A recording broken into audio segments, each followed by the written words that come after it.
Cryo Deck 7. A sci-fi short story. Part 1. The first sensation was cold. Not the clean, clinical cold of cryogenic suspension, but something older, heavier, like the breath of a cavern that had never seen light. Dr. Kim Davis felt it seep into her bones before she felt her body at all. Her eyelids twitched, her throat convulsed, her lungs spasmed around a gasp that tasted of metal and dust. Then the world slammed back into her. Her cryopod's lid was half open, jammed at an angle, its hydraulic arms whining in protest. Frost clung to the edges like hoarfrost on broken glass. Emergency lights pulsed in the ceiling above, deep red, slow, rhythmic, like the heartbeat of something dying. Kim tried to sit up. Pain lanced down her spine. Her muscles trembled, barely remembering how to obey. How long was I under? The pod's internal display flickered weakly, its hollow interface stuttering through corrupted glyphs. She wiped a trembling hand across the screen. For a moment, the numbers stabilized.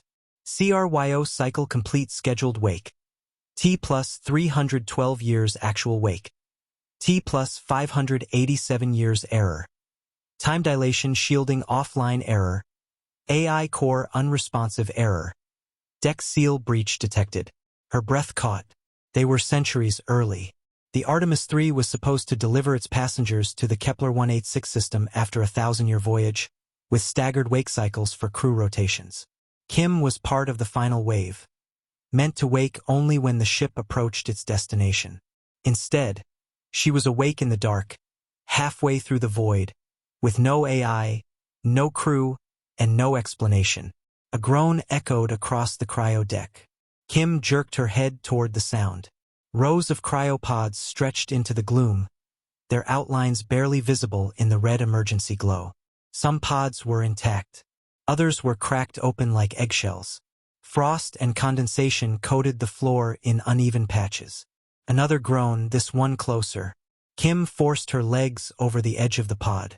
Her feet hit the deck with a wet slap. The floor was slick with meltwater and something thicker. She didn't look too closely. "Hello?" she croaked. Her voice sounded wrong, hoarse, thin, swallowed by the vastness of the chamber. A figure stumbled out from behind a row of pods. Tall, broad-shouldered, shivering violently. "Rian," Kim whispered. Rian Holt blinked at her through the haze of cryo fog. His hair was plastered to his forehead, his skin pale as moonlight. He clutched the edge of a pod for balance. "Kim? You're awake too." His voice cracked. "What the hell happened?" "I don't know," she said. "The system says we're 587 years in. Something woke us early." Rian swore under his breath. "The AI. Offline. Crew." She shook her head. Rian's jaw tightened.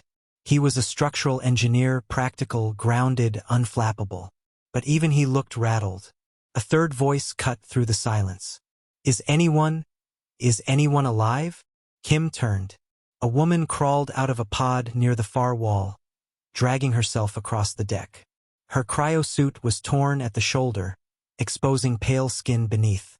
Her eyes were wide, unfocused. "Lyra," Kim said, rushing to her. "Easy. Don't stand yet." Lyra Vance, xenobiologist, blinked rapidly as Kim helped her sit up. "I heard noises. Thought I was dreaming." "You weren't," Rian muttered. Kim scanned the deck. "We need to check for other survivors." Rian nodded and moved toward the nearest row of pods. Kim followed, supporting Lyra as they walked. The first pod they reached was intact but dark. No life signs. The occupant had never woken. The second pod's lid was shattered, its interior smeared with frost and something like dried resin. Empty. The third pod. Kim froze. The lid was cracked open from the inside. Deep gouges scored the metal, as if something had clawed its way out. The restraints were torn. The occupant's nameplate, Jonas Keller, hung crookedly, half detached. Rian leaned in. What the hell could do that? Cryopods are reinforced titanium. Lyra swallowed hard. Jonas was a botanist. Not exactly the type to break out of a cryopod with his bare hands. Kim's stomach twisted. Let's keep moving. They checked pod after pod. Some held corpses, frozen, brittle, long dead.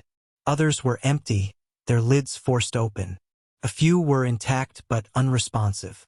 By the time they reached the far end of the deck, they had found only one more survivor. A young technician named Eno, barely conscious and unable to stand. They laid him on a thermal blanket near Kim's pod. Rian exhaled slowly. For survivors out of, what, 200? On this deck, Kim said. We don't know about the others. Lyra hugged her arms around herself. Something's wrong with the air. Smells stale. Like the circulation system hasn't run in years. Kim nodded. We need to get out of the cryo deck. Find the central corridor. Access the AI core. Rian moved toward the main exit, a massive pressure door at the far wall. He tapped the control panel. Nothing happened. He tried again. The panel flickered, then displayed a single message. Deck sealed. Biohazard detected, manual override required. Rian pried open the panel's casing and reached inside. Sparks flew as he crossed two wires. The door groaned, shuddered, and began to slide open. A wave of cold, damp air rolled in, and with it a smell like rotting leaves. Lyra gagged. What is that? Rian stepped through the widening gap and stopped dead. Kim, he said quietly. You need to see this. Kim approached, heart pounding. The corridor beyond the cryo deck was unrecognizable. Organic growths clung to the walls, thick, fibrous masses like fungal mycelium fused with metal. Veins pulsed faintly beneath their surface, glowing with a sickly bioluminescence. The floor was coated in a thin layer of translucent slime that glistened under the emergency lights. The ship's pristine alloy corridors had been transformed into something alive. Something hungry. Lyra whispered, This isn't possible. There's no biological material on the ship that could mutate like this. Rian pointed to a section of wall where the growth had split open, revealing a hollow cavity inside. It's growing through the wiring, feeding on it. Kim felt a chill crawl up her spine. We need to move carefully. Stay together. They stepped into the corridor. The floor squelched beneath their boots. The air felt thicker here, humid and warm, as if the ship itself were breathing. The emergency lights flickered overhead, casting long, distorted shadows across the walls. As they walked, Kim noticed something else. Something subtle but deeply wrong. The corridor seemed longer than it should be. She had studied the Artemis 3S schematics extensively. The cryodeck's main corridor should have led directly to a junction hub only 50 meters away. But they had already walked twice that distance, and the hub was nowhere in sight. Rian, she said quietly, does this feel stretched to you? He frowned. Yeah. Either the ship's layout changed, or we're disoriented. Lyra shook her head. No. Look at the markings. She pointed to the floor. The corridor's directional arrows were repeating.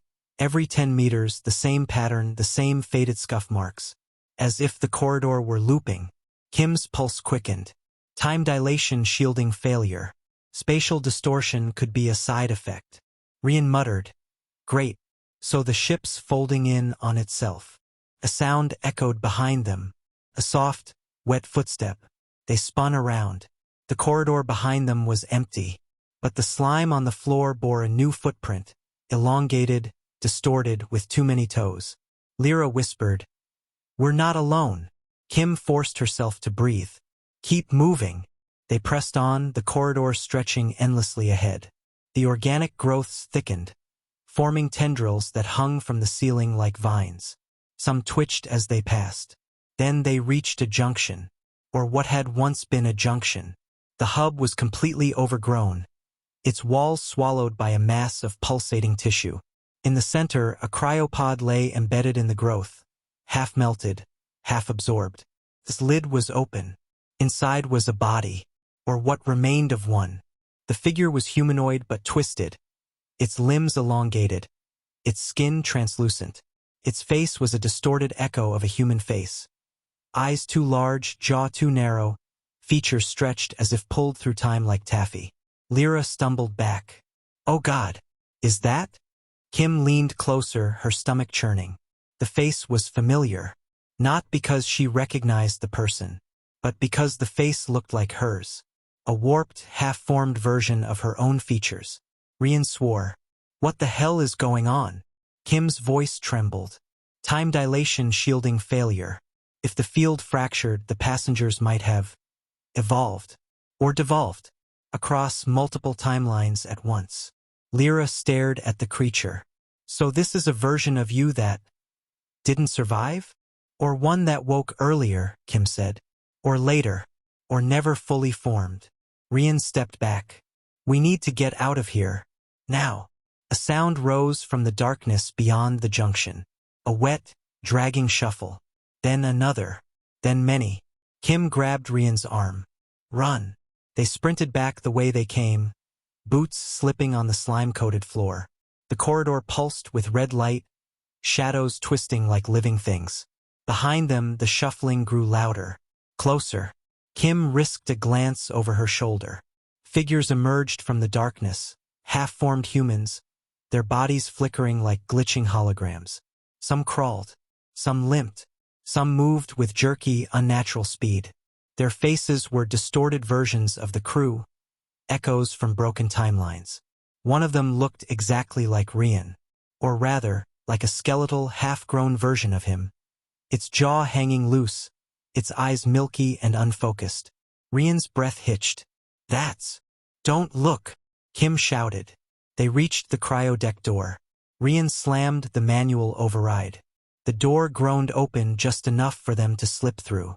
As they crossed the threshold, a pale hand shot through the gap, clawing at the air. Rian kicked it away and forced the door shut.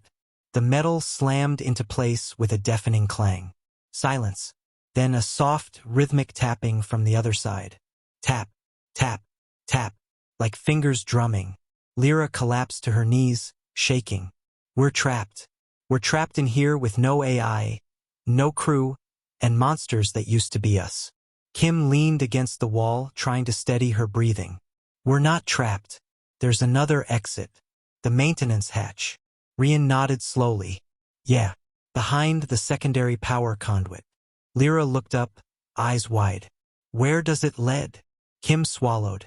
Deeper into the ship. Rian exhaled. Better than staying here. They moved quickly, weaving through the rows of cryopods. The tapping on the door grew louder, more frantic. Tap, tap, tap, tap, tap, tap, tap. Kim found the maintenance panel and pried it open. A narrow shaft descended into darkness, lit only by the faint glow of emergency strips. Rian peered down. Ladders intact. Looks stable. Lyra hesitated. What if there are more of them down there? Kim met her gaze. There are more up here. That settled it. Rian climbed down first, then Lyra, then Kim. She sealed the hatch behind them, plunging the shaft into near darkness. The air here was colder, cleaner. The walls were free of organic growth, for now. They descended for what felt like minutes. The only sounds their breathing and the distant hum of the ship's failing systems. Finally, they reached the bottom. A narrow maintenance corridor stretched ahead, lined with exposed wiring and flickering lights. It felt more like the Artemis III Kim remembered, sterile, metallic, predictable. But something was off. The lights flickered in a pattern. Not random, almost rhythmic. Lyra frowned. Is that Morse code? Rian listened. No. Too irregular. Kim stepped closer to the nearest light strip. The flickering intensified. Then a voice crackled through the corridor speakers. Distorted, fragmented, barely human. Kim. Rian. Lyra. Help. Lyra gasped. The AI. Kim shook her head. No, that's a human voice. The speaker crackled again. Deck 12, hurry. Before they. Static swallowed the rest. Rian looked at Kim. Deck 12 is 6 levels down. Through the central spine. Lyra shivered. What if it's a trap? Kim stared into the flickering lights. Then it's the only one we've got. Part 2. The maintenance corridor narrowed as they moved deeper into the ship, the air growing colder with each step. The emergency lights continued their irregular flickering, as if trying to communicate through a broken throat. Rian kept glancing over his shoulder. If those things find the hatch. They won't, Kim said, though she wasn't sure. The maintenance shafts aren't connected to the main corridors. Lyra hugged herself. Unless the distortion changed the layout. Kim didn't answer. They reached a junction where the maintenance corridor split into two narrow tunnels. A faded schematic was bolted to the wall, its edges curled with age. Kim brushed dust from the surface. The map was wrong. Sections of the ship were missing, replaced by blank voids. Other areas were duplicated, overlapping like double-exposed film. Deck 12 flickered between two positions, as if unsure where it belonged. Rian exhaled sharply. The ship's structure is phasing. Not the structure, Kim said softly. The timelines. Lyra stared at the map. So Deck 12 might not even be where it's supposed to be. Or it might be in several places at once, Kim said. We just need to find the version that's stable enough to reach. Rian pointed down the left tunnel. This one slopes downward. That's the right direction. They followed the left tunnel, descending deeper into the ship's spine. The hum of the engines grew louder, vibrating through the metal floor. The air warmed slightly, carrying the faint scent of ozone. After several minutes, the tunnel opened into a larger chamber, an access hub filled with pipes, conduits, and maintenance terminals. The walls were covered in frost, but the organic growths from the upper decks were absent. Lyra let out a shaky breath. Finally, something normal. Kim approached a terminal and wiped away a layer of frost. The screen flickered to life, displaying a corrupted interface. System status: critical AI core, offline engine output, 43% TIME dilation shielding, fractured hull integrity, variable biohazard presence, multiple decks. Rian leaned over her shoulder. Can you pull up a deck map? I'll try. Kim navigated through the glitching menus. The map appeared fragmented, shifting but legible enough. Deck 12 was highlighted, and a blinking marker indicated a signal source. Someone's alive down there, Kim whispered. Lyra frowned. Or something is mimicking a human signal. Rian shook his head. We don't have a choice. We go. They left the hub and continued downward. The tunnels grew narrower, the metal walls groaning softly as if under immense pressure. Occasionally, the lights flickered out entirely, plunging them into darkness until they sputtered back to life. At one point, the tunnel split again, but this time both paths looked identical. Rian hesitated. Which one? Kim closed her eyes, listening. A faint sound drifted through the metal, like distant breathing. Right, she said. They took the right path. The tunnel sloped sharply downward, then leveled out. The air grew warmer, almost humid. A faint glow emanated from a head, soft, pulsing, organic. Lyra stiffened. That's not ship lighting. They rounded a corner and stopped.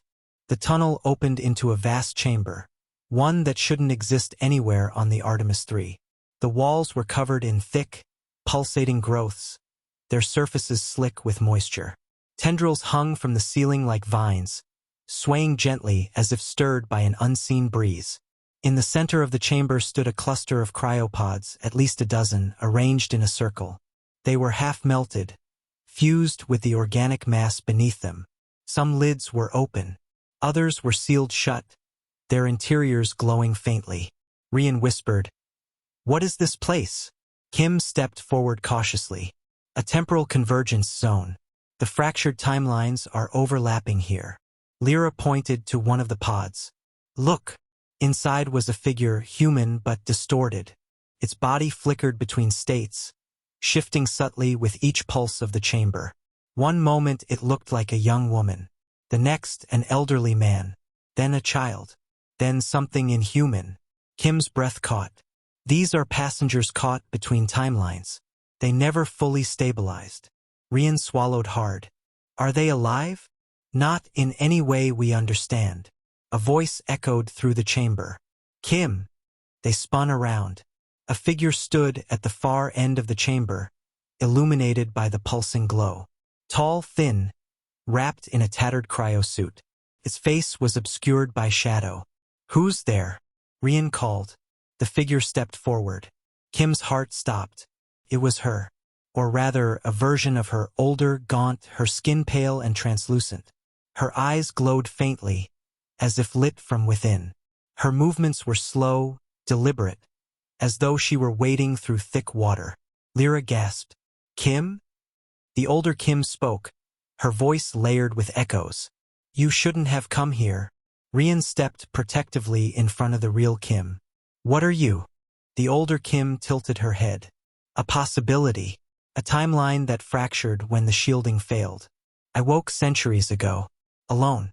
The ship changed me." Kim's voice trembled. "What happened to the others?" "They evolved, devolved, split. Some became echoes. Some became monsters. Some became nothing." Lyra whispered. "The creatures in the corridors. Versions of yourselves," the older Kim said. "Versions that didn't survive the distortion." Rian clenched his fists. "Why did you call us here?" The older Kim's expression twisted with something like sorrow. "Because the ship is dying. And if it dies, every timeline dies with it." Kim stepped forward. "What do we need to do?" The older Kim pointed to the center of the chamber, where a massive organic mass pulsed like a beating heart. Embedded within it was a crystalline structure, fractured, glowing faintly. "The time dilation core," Kim whispered. Rian stared. "It's fused with the growth." "The growth is a byproduct of the fracture," the older Kim said. "A physical manifestation of temporal instability. To repair the core, you must sever the growth's connection." Lyra shook her head. "How? We don't have tools. We don't have equipment." "You have me," the older Kim said. She stepped toward the core, her body flickering with each pulse of the chamber. Kim reached out. "Wait. What happens to you if we fix the core?" The older Kim smiled sadly. "I cease to exist. My timeline collapses. But yours might survive." Rian grabbed Kim's arm. "We can't let her do that." The older Kim shook her head. "You don't have a choice. The core is unstable. It needs a temporal anchor, someone connected to the fracture. Someone like me." Lyra whispered. "She's the key." The chamber trembled. The organic growths writhed, their tendrils reaching toward the core. The older Kim stepped into the mass. Her body began to dissolve, slowly, like sand drifting away in a breeze. She didn't scream. She didn't hesitate. She looked at Kim one last time. "Live." Then she vanished into the core. A blinding light filled the chamber. Kim shielded her eyes. The ground shook violently. The organic growth shrieked. A sound that wasn't sound at all, but a vibration that rattled her bones. Then, silence. When the light faded, the chamber was empty. The organic growths were gone. The cryopods were gone. The walls were clean metal, unmarred by distortion. Rian exhaled shakily. "Did it work?" Kim looked around. "I think so." Lyra pointed to the far wall. "Look." A door had appeared, an ordinary maintenance door, exactly where it should be. They approached it cautiously. Rian opened it. Beyond was a normal corridor, clean, sterile, brightly lit. No distortion. No growths. No echoes. Kim felt tears sting her eyes. "The ship? It's stable." They walked through the corridor, their footsteps echoing softly. The air smelled fresh, circulated. The lights were steady. They reached a central hub. A terminal flickered to life as they approached. System status: stable AI core, rebooting time dilation shielding. Restored engine output, 87% destination ETA, 413 years. Rian let out a long breath. "We did it." Lyra leaned against the wall, exhausted. "But we're still centuries from Kepler." Kim nodded. "We'll need to reestablish Cryo. Find functioning pods." Rian frowned. "What about the others? The echoes? The creatures?" Kim looked at the terminal. "Biohazard presence. 0. Temporal anomalies. 0. "They're gone," she said softly. Their timelines collapsed when the core stabilized. Lyra shivered. Including her? Kim closed her eyes. Yes. Rian placed a hand on her shoulder. She saved us. Kim nodded. She saved the ship. They moved through the restored corridors, searching for a functioning cryo bay. The ship felt different now. Lighter, quieter, as if relieved of a great burden. Eventually, they found a secondary cryo deck, smaller, but intact. The pods were functional, their systems humming softly. Rian checked the diagnostics. These will work. We can go back under. Lyra hesitated. What if something else goes wrong? Kim met her gaze. Then we'll wake again, and we'll fix it again. Rian smiled faintly. Let's hope it doesn't come to that. They prepared the pods. Kim helped Lyra into hers. Then Rian. She programmed their wake cycles, set to activate when the ship reached the Kepler system. Finally, she approached her own pod. She paused, looking around the quiet deck. For a moment, she thought she saw a figure standing in the corner. Tall, thin, watching her with glowing eyes. But when she blinked, it was gone. She climbed into the pod. The lid closed. The world faded. Kim woke to sunlight. Warm, golden sunlight streaming through a viewport. She blinked, disoriented. Her pod's lid was open. The air smelled fresh, clean, filled with the scent of vegetation. She sat up. Rian stood beside her, smiling. Welcome to Kepler 186F. Lyra appeared behind him, her eyes bright. We made it. Kim stepped out of the pod, her legs trembling. She walked to the viewport. Outside, a vast landscape stretched before her. Rolling hills covered in crimson grass. A sky tinged with violet, distant mountains shimmering in the morning light. Tears filled her eyes. We're here, she whispered. Rian placed a hand on her shoulder. We're the first humans to set foot on this world. Lyra smiled. The beginning of a new timeline. Kim nodded. A timeline where they survived. A timeline where the ship endured. A timeline where the echoes of the past were finally at rest. She took a deep breath and stepped into the light. This is the end of the sci-fi short story, Cryo Deck 7. Leave a like if you enjoyed the story, and subscribe for more sci-fi short stories. Thanks for listening.